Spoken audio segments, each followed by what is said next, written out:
আর এবার যে খবরের দিকে নজর রাখবো, আজকের আরো একটা আলোচিত খবর। বাংলার মাটিতেই বাঙালিকে খেদানোর হুঁশিয়ারি দিচ্ছেন একজন তৃণমূল নেতা। 15ই আগস্টের মধ্যে বাঙালিকে উত্তরবঙ্গ ছাড়ার হুমকি দিয়ে জঙ্গির মতো কথা তৃণমূল নেতা সুখদেব রায়ের। 2002 সালে সিপিএম এর পার্টি অফিসে কেএলও হামলার কথা স্মরণ করিয়েছে তিনি।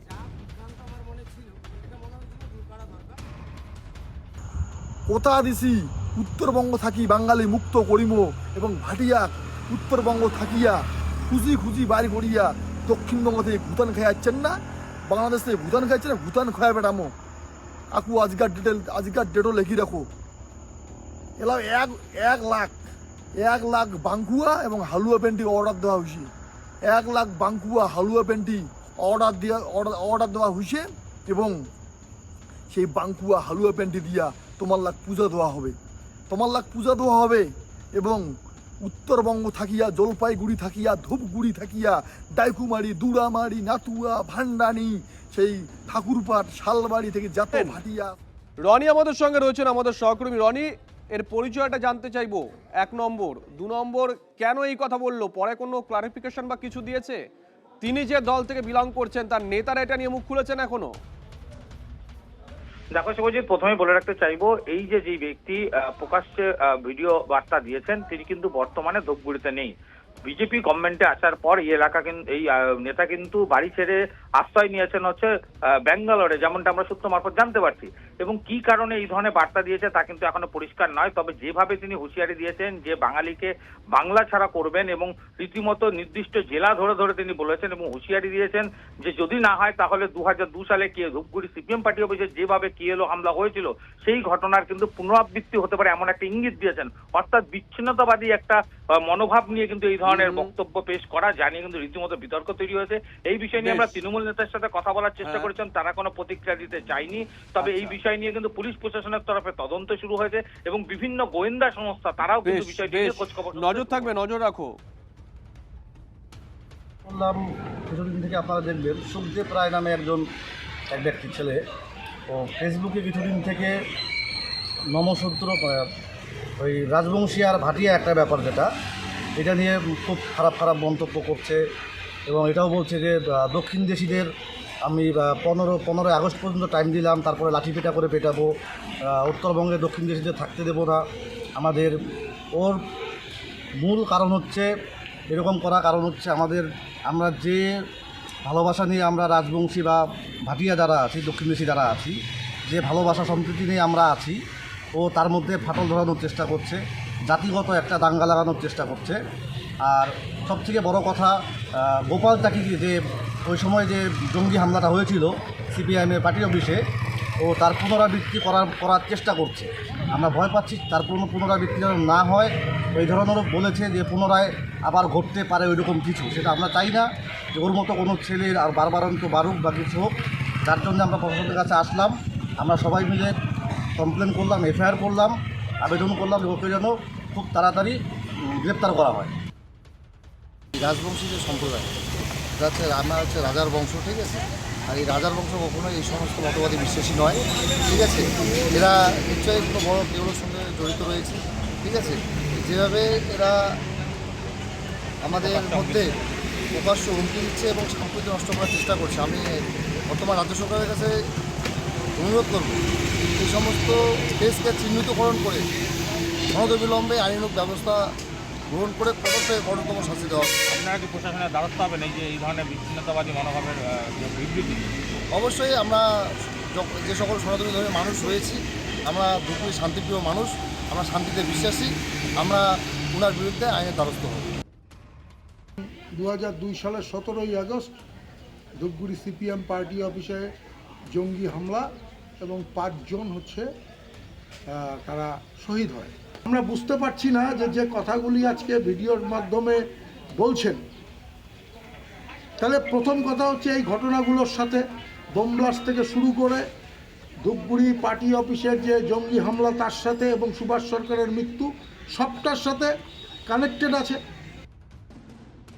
নির্বাচনে তৃণমূল কংগ্রেস পরাজয়ের পর লক্ষণীয়ভাবে দেখা যাচ্ছে যে পশ্চিমবঙ্গের অভ্যন্তরে বিভিন্নভাবে একটা অস্থিরতার পরিস্থিতি সৃষ্টি করবার চেষ্টা হচ্ছে।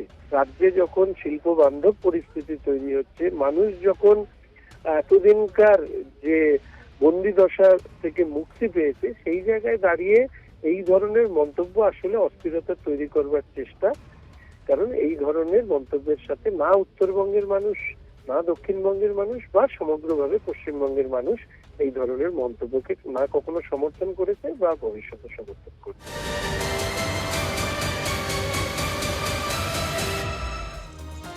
পাক জঙ্গি মোহাম্মদ রৌফকে সাহায্য করার জন্য এসটিএফ এর জালেই তপসিয়ার বাসিন্দা মোহাম্মদ ইজাজ। গোয়েন্দা সূত্র থেকে কি দাবি করা হচ্ছে, পাকিস্তান থেকে প্রথমে নেপাল যায় জঙ্গি রানা ও রৌফ, আর সেখানেই তার সঙ্গে আলাপ মোহাম্মদ ইজাজের। সুশোভন রয়েছেন আমাদের সঙ্গে, আমি একবার সুশোভনের কাছে চলে যাবো। সুশোভন, এই বিষয়টাই, এই যে রৌফের নোটবুক, সেখান থেকে আর কি কি তথ্য উঠে আসছে, তাকে জিজ্ঞাসাবাদে কি কি চাঞ্চল্যকর তথ্য পাওয়া যাচ্ছে?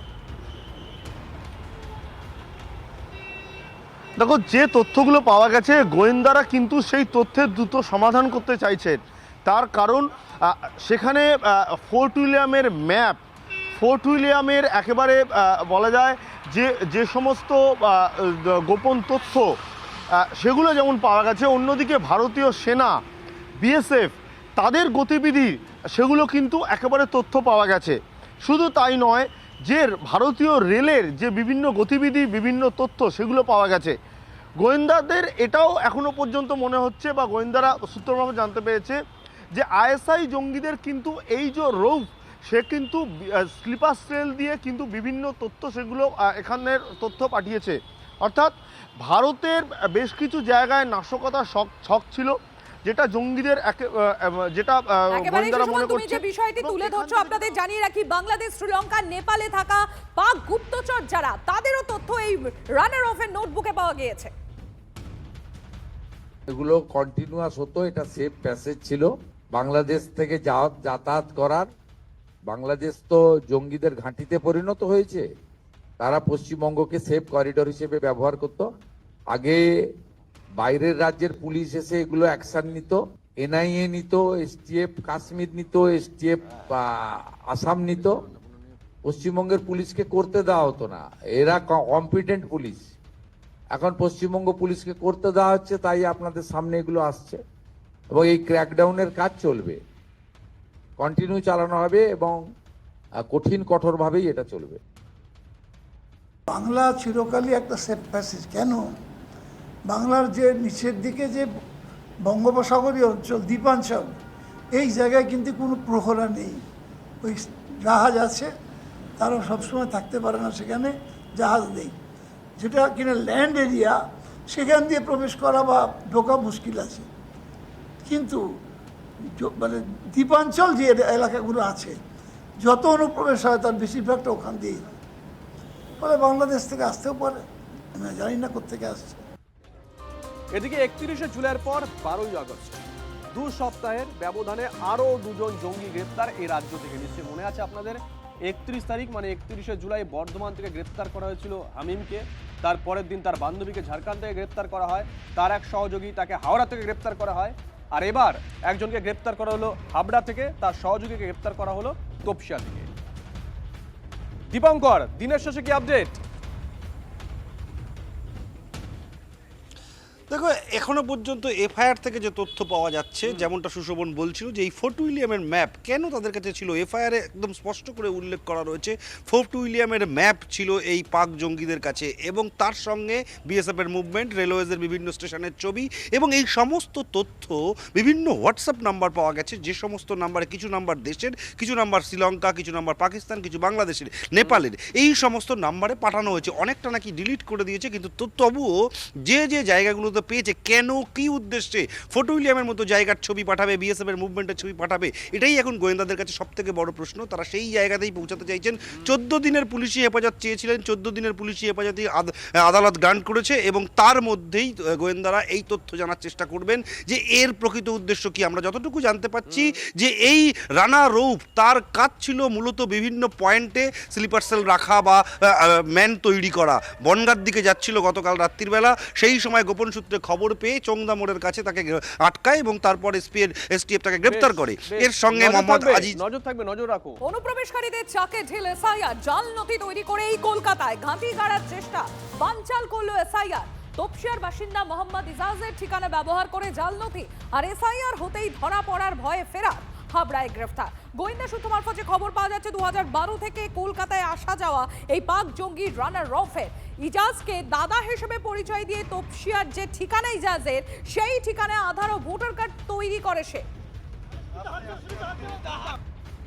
ওয়াব আলম ওরফে রানা রৌফ পাক গুপ্তচর জঙ্গি সন্দেহে গ্রেপ্তার করলো বেঙ্গল এসটিএফ। এবং তপসিয়া যে সেকেন্ড লেন, সে এখানে যাবতীয় নথিপত্র তৈরি করেছিল। তার অ্যাড্রেস এই 5C তপসিয়া সেকেন্ড লেন বলে দাবি করা হয়েছে। এবং যেটা জানা যাচ্ছে ইজাজকে গ্রেপ্তার করা হয়েছে, ইজাজের যাবতীয় তথ্য সেটা মূলত জালিয়াতি করেই এইখানে সে যাবতীয় ভোটার কার্ড এবং আধার কার্ড তৈরি করেছিল বলে ইতিমধ্যে জানা যাচ্ছে। এবং যেটা সূত্রের খবর, ইজাজ যখন নেপালে কাজ করতো তখনই ওয়াবের সঙ্গে তার আলাপ হয় এবং তারপরই ইজাজের যাবতীয় নথিপত্র নিয়ে নিজের আধার কার্ড ভোটার কার্ড তৈরি করে। এবং ইতিমধ্যে বেঙ্গল এসটিএফ তাকে বাঘ গুপ্তচর এবং জঙ্গির সঙ্গে তাকে গ্রেপ্তার করেছে। ইতিমধ্যে তাকে হেফাজতে নেওয়ার চেষ্টা হচ্ছে। আমার সহকর্মী গৌরব দেবব্রতকে বলবো দেখানোর জন্য এই সেই building 5C Topsia second lane, সেখানে এখানে এসে তার এইখানে অ্যাড্রেস পাওয়া গেছে। এবং এসআইআর এর সময় সে যাবতীয় নথিপত্র ভেরিফিকেশন করেছিল, জাল নথি তৈরি করেছিল এখানে বসবাসের জন্য। স্বাভাবিকভাবেই কোথাও না কোথাও উদ্বেগ পরিস্থিতি তৈরি হয়েছে, কারণ কাঠমান্ডু থেকে ঢুকে সে কলকাতায় বসবাস করতে শুরু করে। সীমান্ত সুরক্ষাও কিন্তু একটা বড়সড় প্রশ্নকে দাঁড়িয়ে গেল। ক্যামেরা দেবব্রতের সঙ্গে শান্ত ভট্টাচার্য, TV9 বাংলা, তপসিয়া। স্বাধীনতা দিবসে সুন্দরবনে যেতে পারেন মুখ্যমন্ত্রী শুভেন্দু অধিকারী। 80তম স্বাধীনতা দিবসে নজিরবিহীন ঘটনার সাক্ষী হবে সুন্দরবন। 15ই অগস্ট সুন্দরবনে পতাকা উত্তোলন করতে পারেন মুখ্যমন্ত্রী। সুন্দরবন ঝিলা ফরেস্ট ক্যাম্পে পতাকা তুলতে পারেন তিনি। মুখ্যমন্ত্রীর সফর ঘিরে সুন্দরবনে তুঙ্গে প্রশাসনিক তৎপরতা। এই প্রথম স্বাধীনতা দিবসে কোনো মুখ্যমন্ত্রী সুন্দরবন যাবেন। কলকাতার রাজপথ ছেড়ে 15ই আগস্টে জাতীয় পতাকা উত্তোলন করতে সুন্দরবনে আসবেন মাননীয় মুখ্যমন্ত্রী শুভেন্দু অধিকারী। আর সেই জন্য আজকের রাজ্যের একাধিক উচ্চপদস্থ পুলিশ অফিসাররা তারা কিন্তু সুন্দরবনে ঝিলার জঙ্গলে তারা কিন্তু পরিদর্শন আসেন। সেখানে উপস্থিত ছিলেন রাজ্যের সাউথ বেঙ্গলের এডিজি রাজেশ প্রসাদ সিং, এছাড়া ছিলেন কোস্টাল এডিজি এবং বারুইপুর জেলা পুলিশের সুপার এবং অতিরিক্ত পুলিশ সুপার। এবং তারা খুঁটিয়ে দেখেন নিরাপত্তা এবং ভৌগোলিক অবস্থান সমগ্র এলাকার। দক্ষিণ 24 পরগনার গোসাবা থেকে দেবব্রত মণ্ডল।